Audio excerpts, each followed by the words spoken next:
Hello friends, Christian here with BrickLifeCrisis. This channel is recommended for adult fans of LEGO and teen fans of LEGO. If you are younger than the age of 13, you're welcome to watch, but first, get your parents' permission. Hello friends, Christian here with BrickLifeCrisis again, and today we're taking a look at another Mega Construx Game of Thrones Black Series. This is the Iron Throne. This set consists of 258 pieces, including 4 micro action figures. We have the Snow King, or Ice King, whatever they call him. We have Cersei. We have Daenerys. And Jon Snow. And of course, the throne. So let's go ahead and open it up, build it up, and see what we think.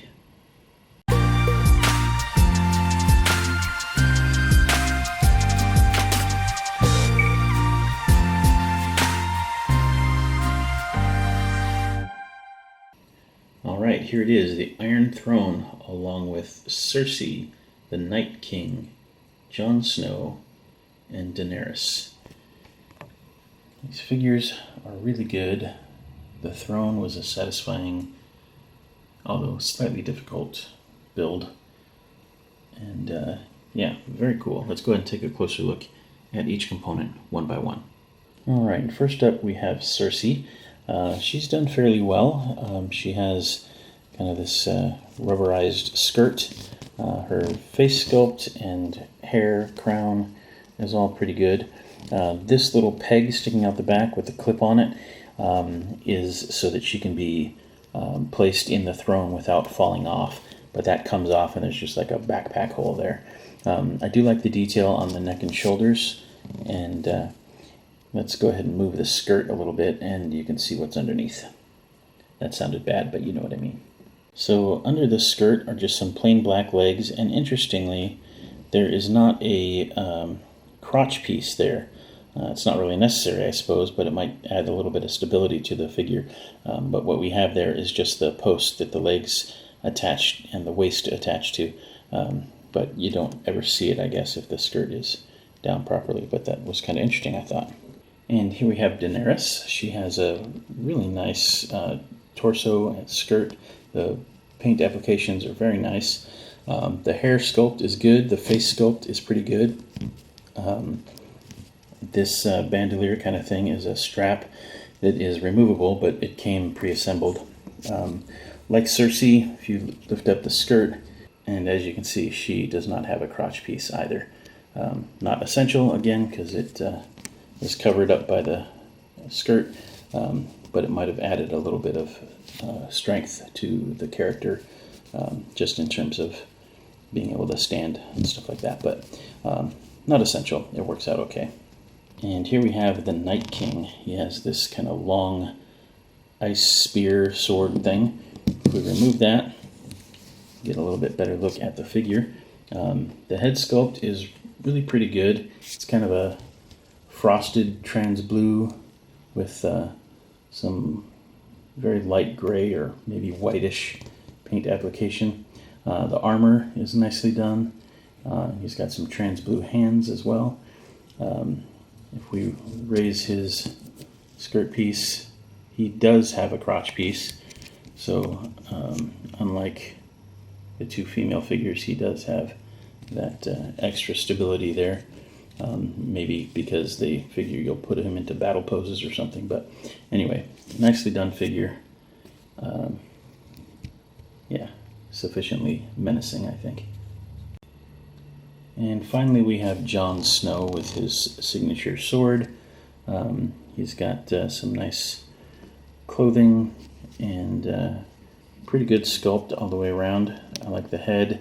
There's some detail on the chest piece. It's a little bit tough to make out in the lighting, but that is the direwolf crest of the family, I think.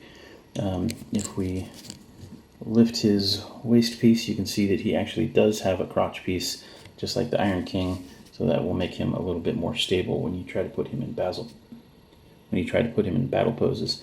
But a nicely done figure overall, and I'm very pleased to have this guy as well. And this is the Iron Throne. This is a pretty cool little build. It's on this pedestal. There are some pegs there for figures to stand. There is a seat, of course, and it's a little tough to make out. Maybe if I turn it, you can see this a little bit better.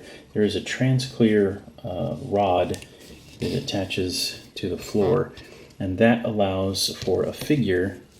If you place one of these clip pieces in their back, they can attach there, and that allows them to sit there a little bit more easily without falling off. You can maneuver this thing a little bit and the figure will stay in place. So not essential, but since all of these figures have skirts or dresses or whatever, it kind of helps with the stability a little bit, I think.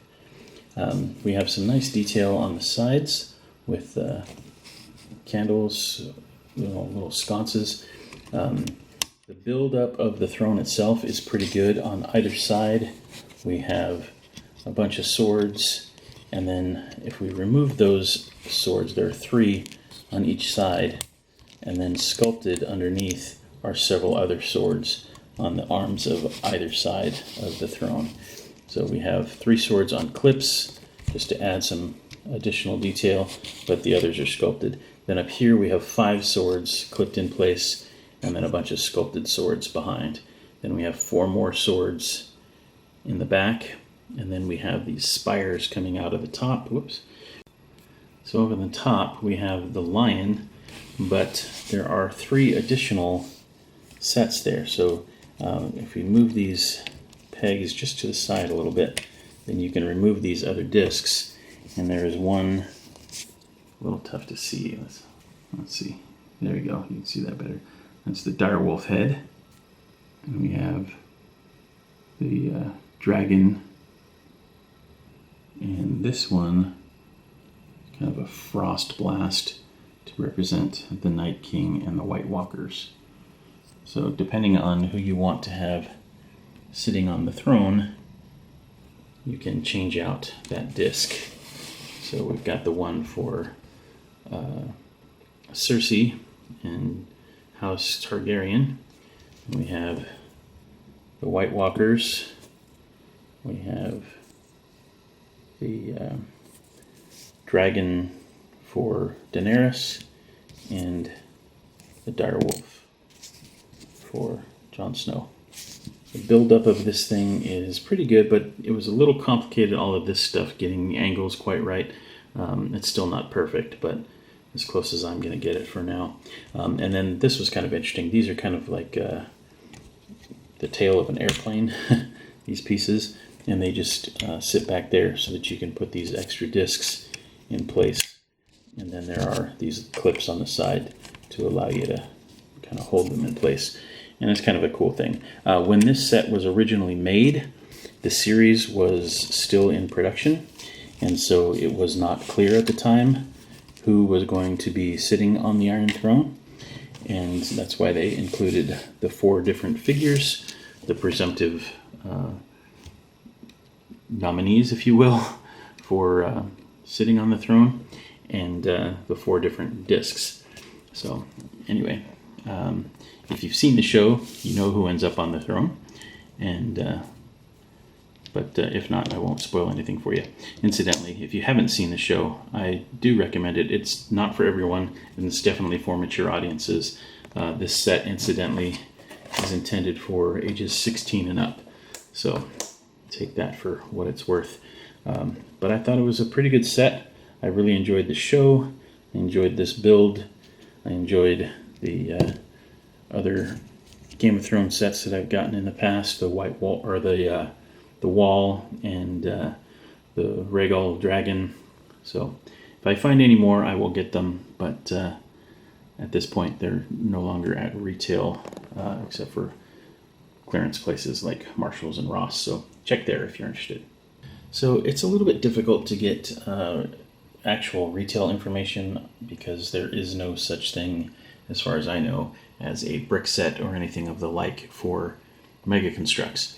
However, my belief is that this originally retailed for somewhere between $20 and $25, which for 4 micro action figures and the throne build with all of those swords is not too bad. I picked it up, however, at Ross for $6.49. It was originally priced at $11.99. Their compare at price was $22, which is how I arrived at my $20 to $25 estimate for retail. And they had it marked down on clearance for $6.49. So I feel pretty good about that purchase. Anyway, if you're interested in this set, if you don't already have it, you might check your local Ross or Marshall's, places like that, because they may have it. Otherwise, your best bet is probably third-party resellers. Anyway, I hope you enjoyed the video. If you did, please leave us a like. If you have any questions or comments, feel free to leave those below. And as always, thanks so much for watching. And until next time, take care. Bye for now.